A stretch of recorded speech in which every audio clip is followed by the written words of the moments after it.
Welcome back to the channel, everyone. So today we're doing some more STI build stuff. As you can see behind me, I went through, I cleaned up the garage yesterday, pulled out all the old bolts that have been laying around and whatnot. But today we're gonna be doing something a little bit easier because my back is killing me from getting that turbo in yesterday. So today we are gonna be doing the TGV deletes with the fuel injectors. We might run the fuel lines, I'm not quite sure yet, but we are at minimum going to get these guys installed into the car. So for those of you that haven't seen the TGV build video that we did, they are IAG TGV deletes, ID 1050s with IAG fuel rails. We're gonna be running the Grimspeed phenolic 3mm spacers with this set as well. So I do have two sets of gaskets that we're gonna be using. One's gonna go from the block to the spacer, and then there's gonna be another one between the spacer and the actual TGV delete. So let me swap this camera around real quick. I'll show you guys everything that we're working with on the bench here, and then we'll go pull off the tape that's going to the valves, and we'll start getting this good stuff installed onto the car. So as you can see, I know it's a little difficult because they're black, but here are the TGV deletes with the fuel injectors lined up and the fuel rails ready to go. Everything's torqued down, all the spacers are in there, so these are ready to just be put into the car. So here's the phenolic spacers we're going to be running. These are the 3mm Grimspeed phenolic spacers.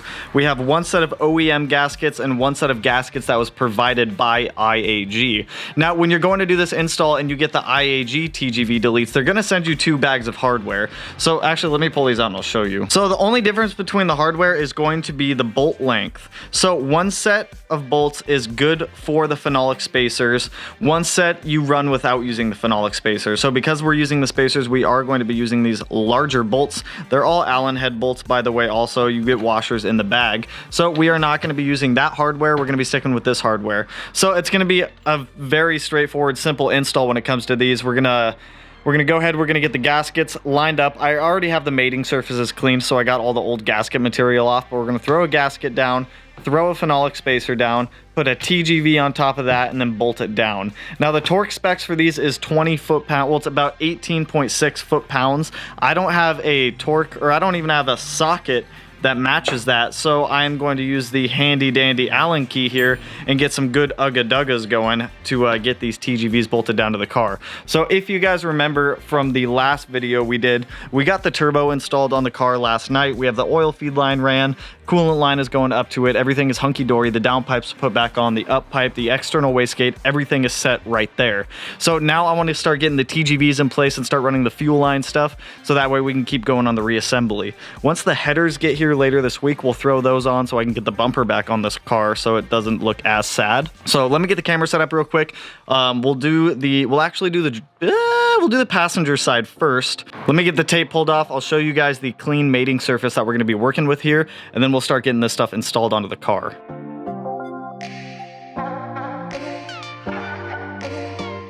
So as I figured, super straightforward, simple. So here's our front bolt. Here are the top 2 middle ones, and then right back there in front of the turbo is the last one, and that's what's going to secure down the TGV to the block. So we have our phenolic spacers separating them. We also have the injectors on this side plugged back in. So I'm gonna go over to the other side, knock that out. I think we are going to run the fuel line today, at least from the fuel rails over to where the fuel pressure regulator is going to sit. So let me get the other side of the TGVs knocked out, and we will keep going along. So we have both sides of the TGVs put in. Super easy to do. The injectors are plugged in on both sides. So we are going to run the fuel line today. I pulled up the diagram from IAG off their website. So I'm going to get some blue tape thrown over these just to mask them up so nothing falls down into the valves, because I don't want to have to deal with anything that I don't have to actually deal with. I'm going to get this masked up. We'll head over to the bench. I'll show you guys how to set up the fuel pressure regulator, and then we'll come back over to the car and we will get it going on the installation for everything that needs to be happening over here. Okay, so I have IAG's diagram pulled up here, so we're gonna start getting everything set up over here. We're gonna be using this Aeromotive fuel pressure regulator on the car. Now it comes with a universal bracket on there. IAG provides one for us, so we're gonna end up swapping these brackets over real quick. It's gonna sit about like that, so we're just gonna pull off this bracket real quick, get this one swapped on, and then we'll keep chugging through this. So after you get the bracket on, you're just going to want to throw on these AN fittings. One of them goes in each port. There's only 3 of them that come with the kit, so you cannot get them mixed up. So I've got the fuel pressure regulator set up, ready to go. We're not going to bolt that in the car quite yet. We are going to start running some of this fuel line here. So we're going to hop over to the car. We're going to start doing the passenger side of the car first, and then after that, we're going to jump over to the driver's side. If you don't have an AN wrench, I highly suggest you get one for this because you do not want to damage these fittings. You don't want to strip them out. So let's hop over to the car. I'll start running some of these lines, and as I'm running them, I'll go over it with you guys so that way you know what lines go where. Just keep in mind, the orientation that I'm setting these lines up for is for E85. So if you are only running pump gas and you get IAG's pump gas kit, it is going to be slightly different than it is on this E85 setup.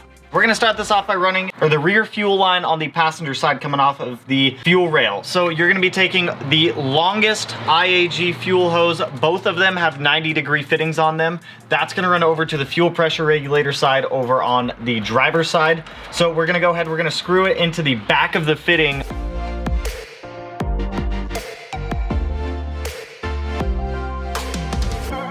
All right, so far so good. So you see our fuel rail coming out here. Here's our fuel line. I have it going up underneath of this wiring harness, coming up, and then it's ending right here. So for this back one, I have it going underneath of the turbo inlet, underneath of the coolant flex hose, and then coming up over here. It's just hanging out right now. It's gonna eventually go over there to the fuel pressure regulator, so we have a little bit more room. So now we're gonna jump over here to the driver's side, and we're gonna get the fuel lines ran from here. So this front port here is going to go over here to a T, and then this back one over here is gonna come up to the fuel pressure regulator. So I'm gonna go ahead, I'm gonna knock this line out. It's going to be one of the shorter ones with a 90-degree fitting on it, and then a straight fitting on the other side. So this is actually the hose right here. So as you can see, it is just a straight hose with a 90-degree fitting. It's gonna be the shortest one out of the bunch. So I'm gonna go ahead, I'm gonna route it, I'm gonna get it up to where we need it so that way we can keep going on this install and get all these fuel lines ran.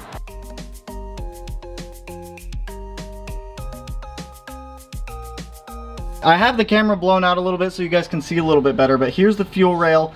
I have the fuel line going down behind the TGV delete under the AC compressor going up into the Y fitting. So your Y fitting should land about right here, and then that other end of the Y fitting is going to come out and it's going to go to the front of the passenger side of the fuel rail.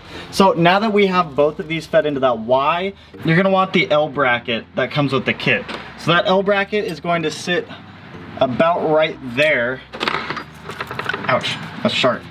So it's going to sit on that hole right there and bolt in. Once I get it bolted in, I'll show you what to do next, but there's a small clamp. So this small clamp that comes with the kit is going to bolt around the fuel line that connects to it there to keep it down and secure to the block. So I'm gonna go ahead, I'm gonna get that in place, bolted down. Once I have it bolted down and cleaned up a little bit, I'll show you guys what it looks like. So to show you guys the fitting, so it is bolted down right there, that little L bracket, and then you just get that one hose clamp going around it and that fuel line is now secured. So I do need to get this other passenger side knocked out, and then we need to take off the old fuel stumble fix kit and put in our new fuel pressure regulator. So we will get that out as soon as I get that last line put in. I might put in the air oil separator again just to have it back in the car. Because now that we are starting to reassemble all of this stuff, I can start getting some of the other stuff back in the car. Side note, I do want to show you guys, I thought someone was mowing their lawn. Check this out. No one's mowing their lawn, it's just some dude cutting down a tree. What do you know? A poor tree never stood a chance. Okay, so the last fuel line we have to put in is this one with this weird swoop-de-doop and the straight one. Well, I mean, we still have 2 more fuel lines, but this is the last one that's gonna go to the fuel rail. It's gonna go to the rear driver's side. So we're gonna get that guy bolted in. I'm gonna start getting some of these other fuel lines out of the way, so that way we can start taking off the old fuel pressure regulator setup.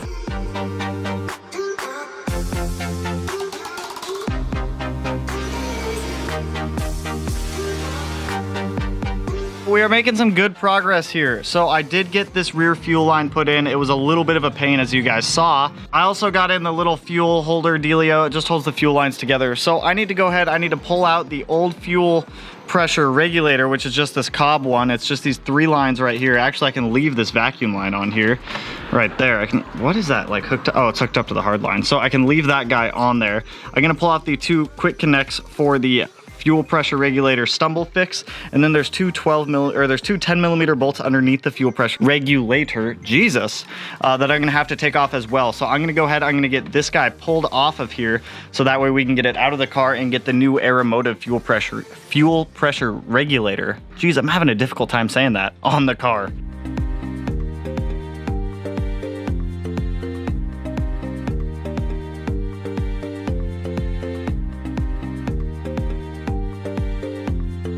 Hey guys, so I had to do some Googling, and with the help of the lady over there, she found the answer that I was looking for. So you are going to need to grab one of these adapters for the OE fuel line feed and return. So the way we have it right now is on the bottom of the fuel pressure regulator, we have the hose that is going to the passenger side rear return.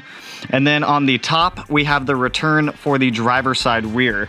Now with our feed line here that comes off of the Y, we're gonna go ahead, we're gonna attach this fitting to it and plug it into the black fuel line. There's a black one and a gray one. The black one's going to be your feed. The gray one is going to be your return for the fuel. So I'm gonna go ahead, I'm gonna get this adapter hooked up to our feed line here, get it clipped into place right there, and then we can do the return, and then we'll just wrap it up. We only have like three more fuel lines. We're not installing the ethanol kit today, we're just getting the fuel lines ran. Also for reference, your fuel pressure sensor from Cobb is going to go off of your Aeromotive fuel pressure regulator. So let me get this knocked out, connect it up, I'll get the last return line ran, and then I'll show you guys the entire fuel system routing.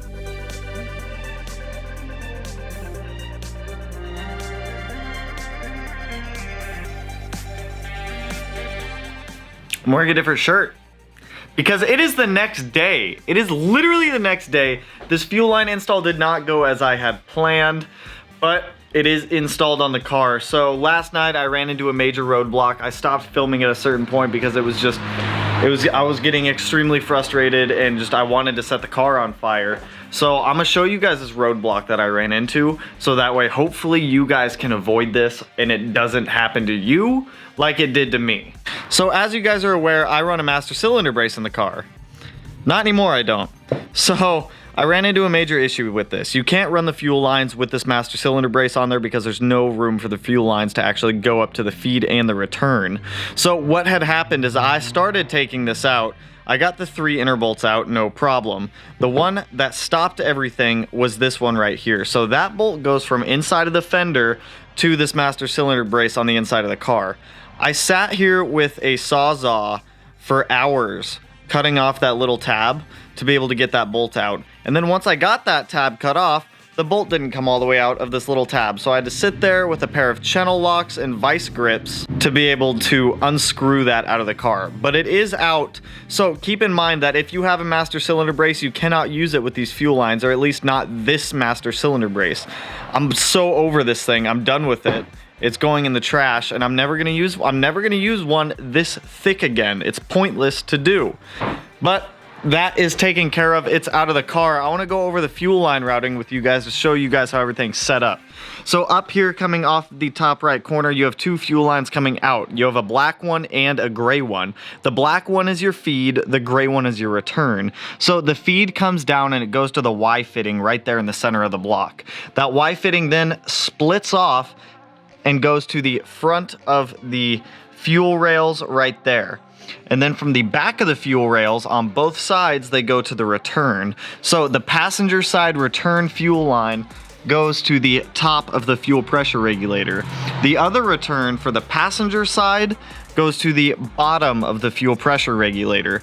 On the fuel pressure regulator, you're gonna put your Cobb fuel pressure sensor on the front of it, so that way when you go to put all the wiring in, you can just plug it right in. Now, there's going to be one more port coming off of the return on the fuel pressure regulator, and that is going to be coming right off the back side of it.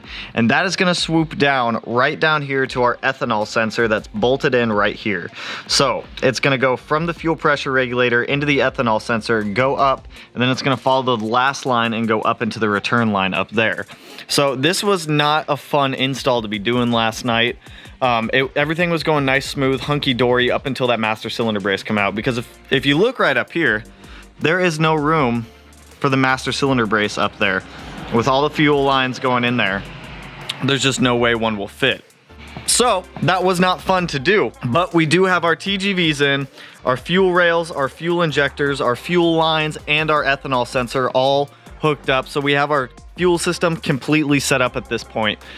So I have also ran into an issue with the car, which some of you advised me may be an issue, but I thought I was good when in all actuality I'm not. This right here is the turbo inlet I was going to use. This is the Cobb turbo inlet. I thought I got sent the V2 turbo inlet and I did not. So if you look at it, we have some good ports going on here. We have our vacuum line, some PVC ports, but there's one missing on the top of the turbo inlet, and also that thing is way too big to fit in a car. Now, this is the port that is missing off of the turbo inlet. I don't know why Cobb didn't put it on there. Cobb normally makes really good parts and genuine parts, but I'm highly disappointed in the parts that Cobb has done for this turbo inlet. So I am in the process of working to get a new turbo inlet for the car, and it has completely halted the build right now because I can't get the intake manifold on until I get the turbo inlet, because I'm just not going to sit there and try to shove a turbo inlet through the intake manifold. I'm not going to do it. I've done it 3 times in the past, and it is the worst install you will ever do. It is awful. It is actually awful. So, a little upset about the turbo inlet thing, a little upset about the Perrin master cylinder brace issue. Now I also wanted to tell you guys I did talk to the tuner again, and the tune date has been revised because the house has an accepted offer on it, so the closing date of the house ended up being the same date as the tune, so that would not work out. So our tune has been moved up to May 15th.